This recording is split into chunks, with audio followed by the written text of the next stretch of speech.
আসসালামু আলাইকুম। কি নাম আপনার? এটিএম হেলাল। ওই এইদিকে বলেন। এদিকে। এটিএম হেলাল। বাড়ি কই? সুনামগঞ্জ।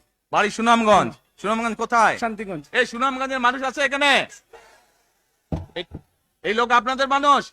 আচ্ছা, এখন বলেন কবে গেছিলেন আপনি? হজ না উমরায় গেছিলেন? উমরাতে গেছি 16তে, হজে গেছি 17তে। উমরাতে গেছেন 16তে, হজে গেছেন 17। এখন আমাকে বলেন, আপনি তো উমরা হজ করে আসছেন, যে মাইকের সামনে দাঁড়ান।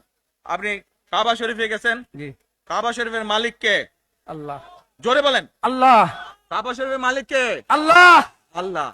আমরা মুসলমান সবাই এই দিন দুনিয়ার, আমরা যে এই পৃথিবী দেখি, এই পৃথিবীর মালিক কে? আল্লাহ।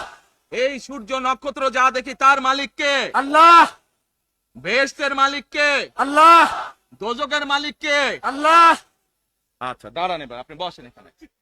আপনারা সকলেই সাক্ষী দিলেন দোজখের মালিক আল্লাহ, বেহেশতের মালিক আল্লাহ, এই পৃথিবীর মালিক আল্লাহ, কাবার মালিক আল্লাহ।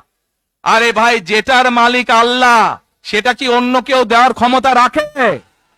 রাখে না। তাহলে কি দাঁড়ালো? নির্বাচনের আগেই একটি দল এই দিব ওই দিব বলছে, টিকিট দিব বলছে না?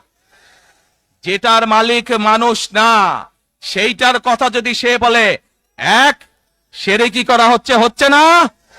যার মালিক আল্লাহ, যার অধিকার শুধু আল্লাহর একমাত্র, সবকিছুর অধিকার উপরে আল্লাহর অধিকার।